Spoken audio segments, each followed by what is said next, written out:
Hello everyone, welcome back. Welcome to my channel Excel Your Economics.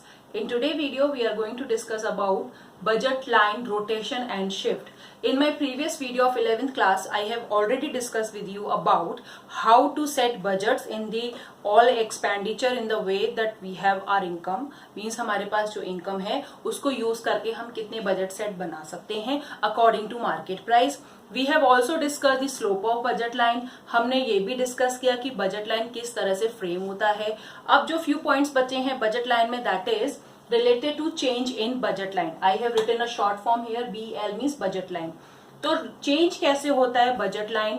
अगर economy में अगर हमारे कंज्यूमर के बिहेवियर में कोई चेंज आता है इन रिलेशन टू एक्सपेंडिचर तो वो कैसे आ रहा है, ऐसे क्या चीजें उसको अफेक्ट कर रही हैं जिसकी वजह से सम टाइम उसका बजट का रेशियो चेंज हो जाता है. तो वो क्या फैक्टर्स हैं उसको हम देखेंगे.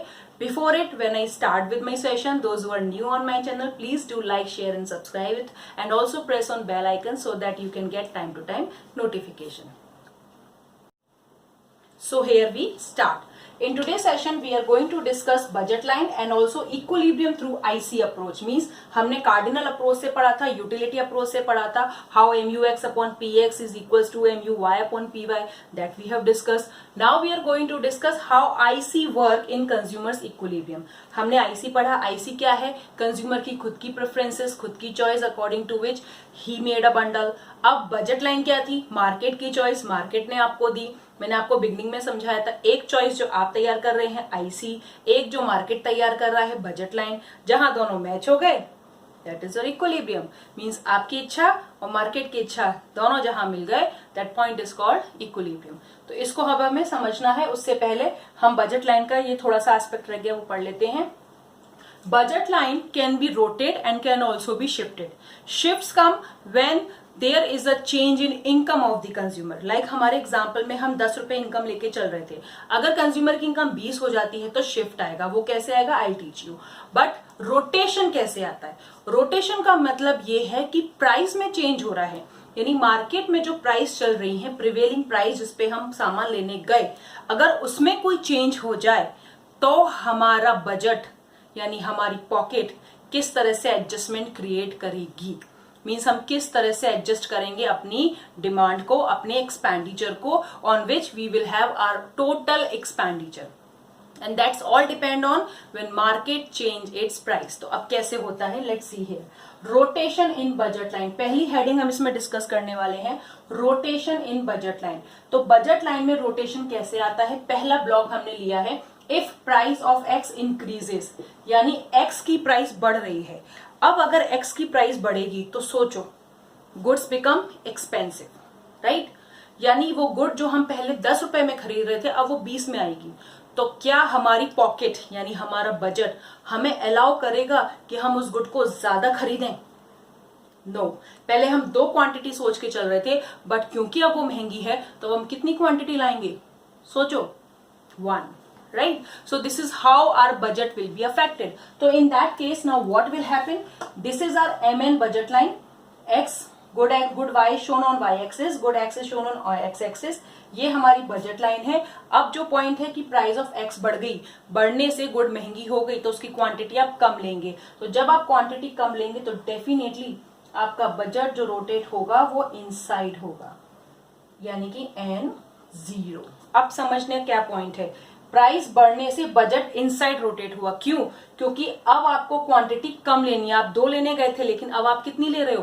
1 quantity. So in that case budget line rotate only to x axes. Y पे कोई चेंज नहीं होगा क्योंकि वाई की गुड में वाई की प्राइस में चेंज नहीं हुआ. चेंज किस में हुआ? एक्स में. तो जो चेंज आएगा वो सिर्फ एक्स गुड की तरफ ही आएगा. और वो चेंज भी कैसा आया? Rotate inside to budget line, यानी ओरिजिनल बजट लाइन के इनसाइड रोटेट हुआ है, जिसको हम बोलते हैं leftward rotation of budget line. So in this way you can see the rotation has done from MN to MN0. यानी जो नई बजट लाइन बनी है वो MN0 है और पहली क्या थी? MN थी. It state simply there is increase in price of x. X की प्राइस बढ़ने की वजह से ये चेंज आया. अब हम डिस्कस करेंगे if price of x falls. Now we will discuss if price of x falls, यानी प्राइस ऑफ एक्स डिक्रीज होती है। जब प्राइस ऑफ एक्स डिक्रीज होगी तो अब आप मुझे बताइए, आप जो गुड 10 रुपए की लेने जा रहे थे, अब वो 5 रुपए की मार्केट में मिल रही है, तो क्या होगा, क्या रिएक्ट होगा आपका, क्या रिएक्शंस आएंगे? डेफिनेटली अब आपकी परचेजिंग कैपेसिटी बढ़ गई, आपकी पॉकेट ने अलाउ कर दिया कि मैं एक्स गुड को अब ज्यादा खरीद लूं। For this reason you will demand more of x good while demand for while remain same, because y की प्राइस में कोई चेंज नहीं आया। तो इस पॉइंट पे अब आप एक्स को ज्यादा खरीदना पसंद करेंगे। So what will happen in a same way like we have discuss in that process, क्या होगा, एक और नया बजट लाइन होगा, बट रोटेशन अब कहाँ होगा, आउटसाइड। तो अब किस तरह का बनेगा, MN1, इसको हम बोलेंगे आउटसाइड रोटेशन, आउटसाइड रोटेशन। ठीक है, आउटसाइड रोटेशन हुआ to the previous budget line, to the x axis. किस पे हुआ, एक्स एक्सिस पे ही आउटसाइड रोटेशन हुआ। किस पे हुआ, एक्स एक्सिस पे। तो ये क्या शो कर रहा है कि जैसे ही प्राइस फॉल हुई आपकी परचेजिंग कैपेसिटी बढ़ी। पहले आप MN बजट लाइन पे थे, अब आप MN1 आ गए, यानी अब इतनी क्वांटिटी आप एक्स की एक्स्ट्रा खरीद सकते हो, राइट, क्योंकि प्राइस फॉल हुई है। तो क्या शिफ्ट आया, अब MN जो ओरिजिनल बजट लाइन थी उससे हम कहां पहुंच गए, MN1 पे। In price of x decreases, when price of x decreases, जब प्राइस ऑफ एक्स डिक्रीज हुई तो आउटसाइड रोटेशन हुआ to the x axis. This is how budget line has rotated, budget line has change. Now we discuss the good x, sorry good y. X हो गया, अब हम ये सारे point good Y के लिए डिस्कस करेंगे, यानी कि अब रोटेशन का थर्ड पार्ट। दो पार्ट हो गए, when price of good x increases, when price of good y decreases.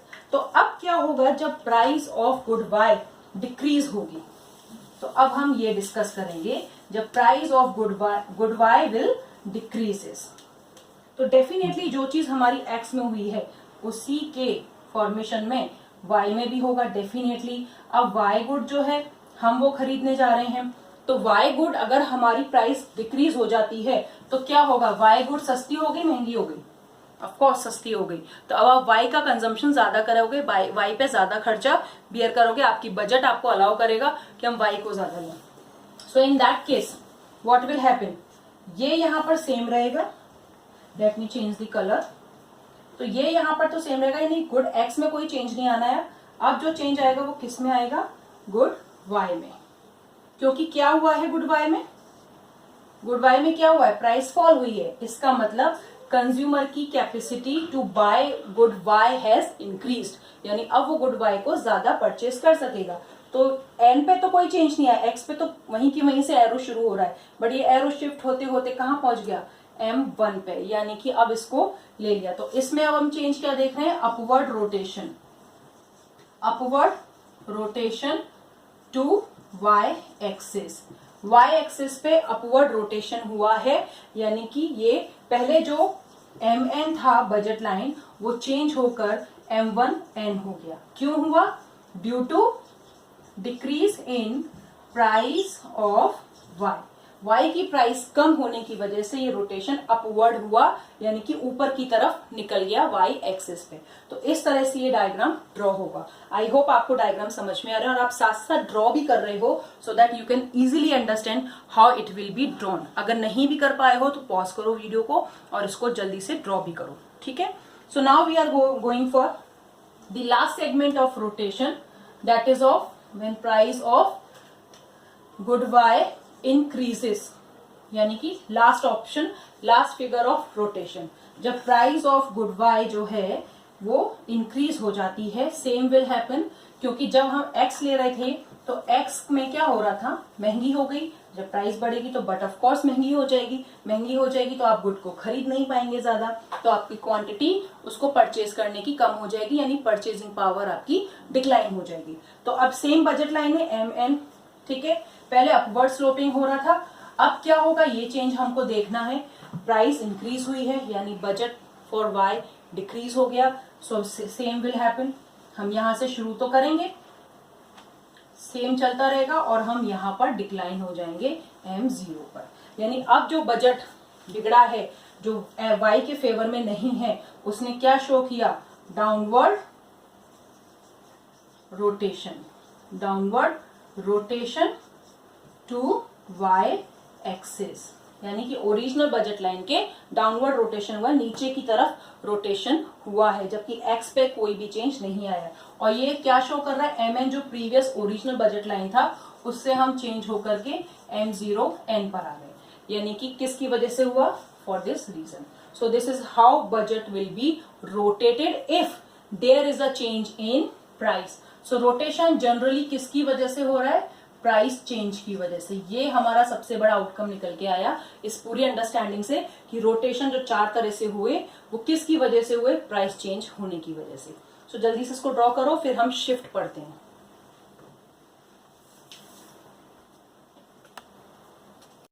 So now we'll discuss change in demand, change in budget line in terms of shift in budget line. Shift कैसे आता है, shift generally तब आएगा जब दोनों ही goods या तो हम ज्यादा खरीदें या कम खरीदें, यानी प्राइस यहाँ मैटर नहीं करेगा, यहाँ पे मैटर करेगा आपकी इनकम। अगर आप 100 रुपए लेके चले हो और अचानक आपको लगता है कि मार्केट में जा रहे हो या आपके दादी ने या आपकी मम्मी ने एक्स्ट्रा रुपीज और दे दिए, तो क्या होगा, आपकी परचेजिंग कैपेसिटी बढ़ गई, यानी कि आपका बजट बढ़ गया। और बजट जैसी यानी इनकम ऑफ द कंज्यूमर बढ़ेगी तो डेफिनेटली वो दोनों गुड को ही ज्यादा खरीदेगा। ऐसा तो है नहीं कि वो कम एक को खरीदेगा एक को ज्यादा, वो जो भी कॉम्बिनेशन बना है, बट इन ऑल शॉर्ट वो दोनों गुड को ही ज्यादा खरीदने की कैपेसिटी रख पाएगा। For this reason income is responsible for showing the shift in budget line. तो अब शिफ्ट शो कर रहे हैं हम, शिफ्ट के लिए सिंपल सी बात है, पहला टर्म है when income of consumer increases. अगर कंज्यूमर की इनकम बढ़ती है तो उसकी purchasing capacity to buy both the goods will increase. In that case he will have this way of rotation. So M1 और N1 द नया curve, एक नया कर्व तैयार हो जाएगा, एक नई बजट लाइन तैयार हो जाएगी जिसको हम इंडिकेट करेंगे rightward shift in budget line. Budget line में पूरा पैरेलल, वो भी कैसा रहा, पैरेलल राइटवर्ड शिफ्ट आया है बजट लाइन के, ओरिजिनल बजट लाइन के, यानी MN से ये क्या हो गया, M1 और N1, यानी पैरेलल शिफ्ट आ गया, बजट लाइन के राइटवर्ड शिफ्ट हो गया। क्यों हुआ, क्योंकि कंज्यूमर की इनकम बढ़ गई। इसी के अपोजिट जब बात हो जाए डिक्रीज की, यानी budget of the income decreases, income of the consumer decreases, what will happen, the new curve will be drawn here for budget line, that will be M0 N0। तो इसको अब हम कैसे लिखेंगे, I am writing here for this leftward shift in budget line। Budget line में leftward shift आया, क्यों आया, क्योंकि इनकम कंज्यूमर की कम हुई तो वो अब दोनों गुड को ही कम ही परचेज करेगा। इन दैट केस हमारा जो न्यू बजट लाइन बनेगी वो M0 N0 बनेगी। तो जल्दी से इसको फटाफट से ड्रॉ कर लीजिए, फिर हम चलते हैं equilibrium through IC। So now we are finally on our last topic of this chapter, that is equilibrium through IC, यानी consumers equilibrium using IC approach, जो हमारे इस चैप्टर का मेन हेडिंग था। यानी हमने यूटिलिटी अप्रोच कर लिया, अब हम करने वाले हैं consumer equilibrium through ordinal approach, and ordinal approach you all know it is called IC। तो इंडिफरेंस कर्व के साथ इक्विलिब्रियम कैसे बनेगा, यूटिलिटी में जैसे हमारे कंडीशंस थे वैसे यहाँ भी है। पहली कंडीशन यहाँ पे है MRS XY should be equals to PX upon PY। अब MRS XY क्या बनाता है, IC, और PX अपॉन PY क्या बनाता है, बजट लाइन। तो simply says IC should be equal to budget line, means at the point of equilibrium पर IC should be equals to budget line। IC budget line को touch करना चाहिए, तभी वो इक्विलिब्रियम में आ सकता है, otherwise he cannot come in equilibrium। Means MRS XY should be declining and touching to PX upon PY। Second condition, diminishing MRXY। MRS XY जब diminishing होता है तो वो क्या फ्रेम करता है, कॉन्वेक्सिटी ऑफ IC। इसका मतलब IC शुड बी कॉन्वेक्स, यानी जब हम बात कर रहे हैं इक्विलिब्रियम की तो उस पॉइंट पे IC का कॉन्वेक्स होना जरूरी है, क्योंकि अगर IC में MRS XY बढ़ता हुआ हो रहा है तो कॉन्केव शेप बन जाएगा, और कॉन्केविटी कभी भी इक्विलिब्रियम डिसाइड नहीं कर सकती कंज्यूमर के लिए। और अगर IC स्ट्रेट लाइन हो गया, यानी MRS XY कांस्टेंट हो गया, तो वो बजट के साथ कभी टच ही नहीं करेगा। और हमारी पहली कंडीशन यही है कि बजट के साथ टच होना ही चाहिए, इसलिए आईसी हमेशा कॉन्वेक्स होना चाहिए, और कॉन्वेक्स कब होगा? जब डिमिनिशिंग एमआरएस एक्स वाई होगा। क्लियर? अब इस पॉइंट को हम डायग्राम में समझते हैं। Here is the diagram. O X पे हमने दिखाई है good X and O Y पे हमने दिखाई है गुड वाई। देखो मैं भी डायग्राम में हमेशा लेजेंड्स को लेवल करती हूँ, तो आपको भी ये लेवल करना बहुत जरूरी है। अब हम देखते हैं फैमिली ऑफ आईसी, क्योंकि हम हमेशा ये देखते हैं कि आईसी मैप और इक्विलिब्रियम, राइट? तो आईसी मैप हमने ड्रॉ कर लिया, 1 2 3 आईसी हमने ड्रॉ कर लिए। अब बजट लाइन हमारी आप यहाँ देख सकते हो। बजट लाइन क्या है हमारी? MN है। आईसी की फैमिली हमने देख ही ली, 3 मेंबर्स हैं आईसी के। बट कंज्यूमर जो इक्विलिब्रियम में आ रहा है वो किस पॉइंट पर आ रहा है? ई पॉइंट पर।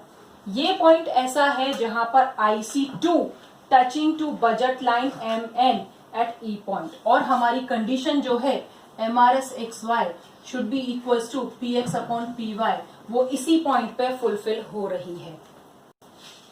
अब आप सोच रहे होंगे कि दो जगह और ऐसी मिल रही हैं जहां पे आईसी बजट लाइन को टच कर रहा है। चलो इन पॉइंट्स को कंसीडर करते हैं। ये पॉइंट ए है और ये पॉइंट बी है।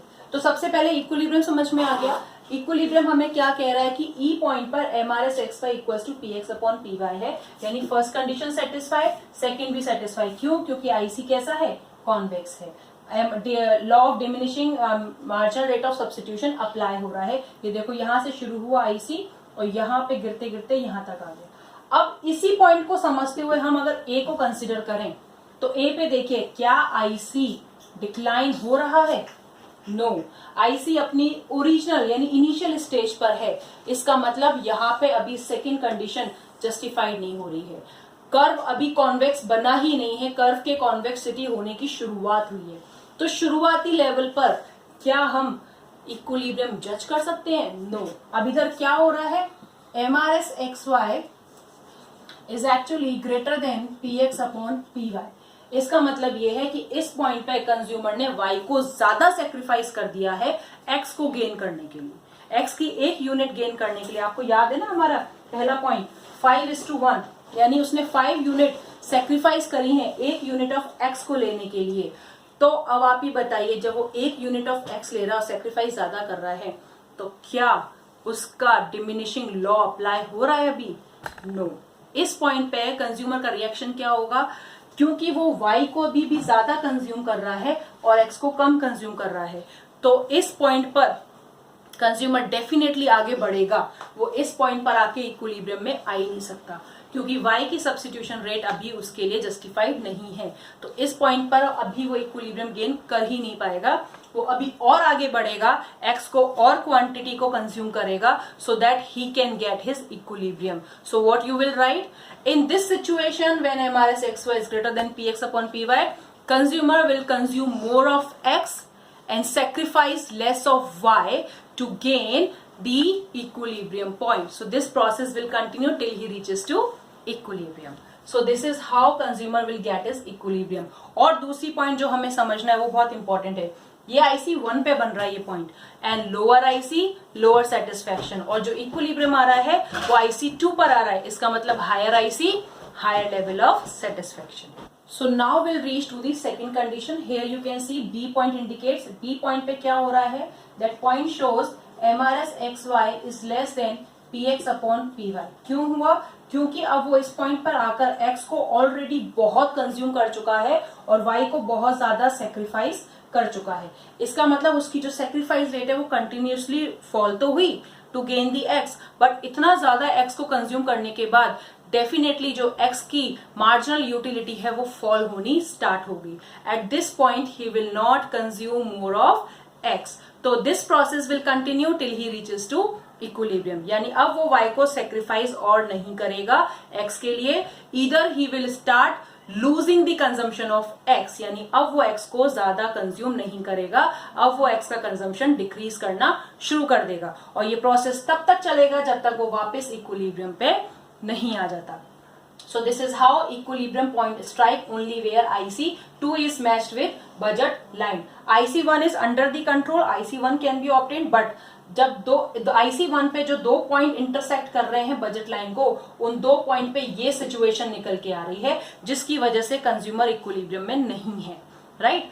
IC2 पे वो इक्विलिब्रियम में आता है, बट IC3 की बात करें तो वो तो बजट के बाहर ही है, यानी हमने अपनी इच्छाएं इतनी बड़ी कर रखी हैं जो हमारे बजट के आउट ऑफ हैं, because of which we can not attain IC3। IC2 we can attain and we are in equilibrium.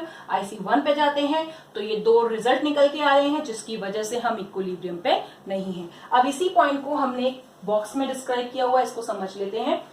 हमारा जो एग्जाम्पल था IC का, उसके अकॉर्डिंग जो MRSXY बन रहे थे वो 5:1, 4:1, 3:1, 2:1, 1:1 बन रहे थे, राइट। और जो हमारा प्राइस रेशो जो बजट लाइन थी वो कांस्टेंट थी, यानी हर बार 2 यूनिट ऑफ X सेक्रीफाइस हो रही थी 1 यूनिट ऑफ Y, तो वो कांस्टेंट थी। अब आप देखिए ये जो पॉइंट निकल के आया है, दिस इज कॉल्ड इक्विलिब्रियम, जहां पे MRSXY इक्वल्स टू PX/PY है, equilibrium.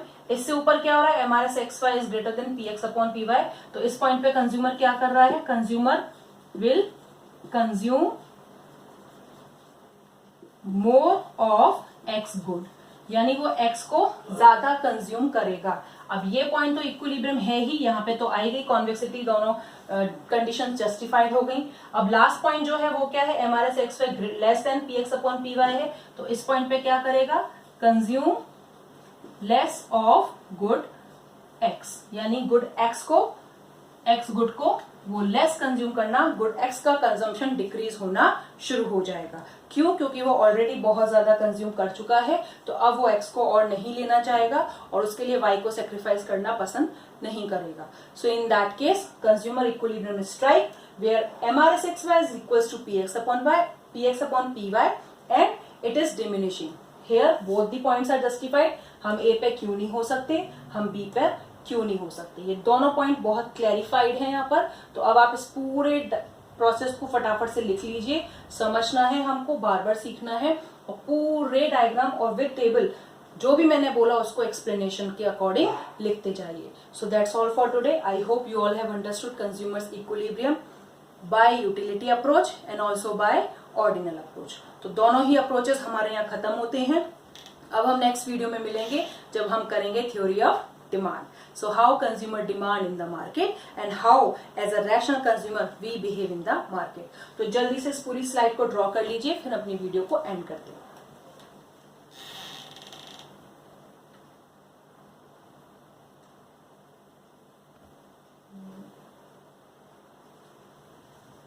Okay, so if you have not drawn it, you just pause the video and draw it. This is for last, so we'll meet in the next video with the new theory, that is demand, and it is a part of consumers equilibrium unit 2. So till then, bye bye.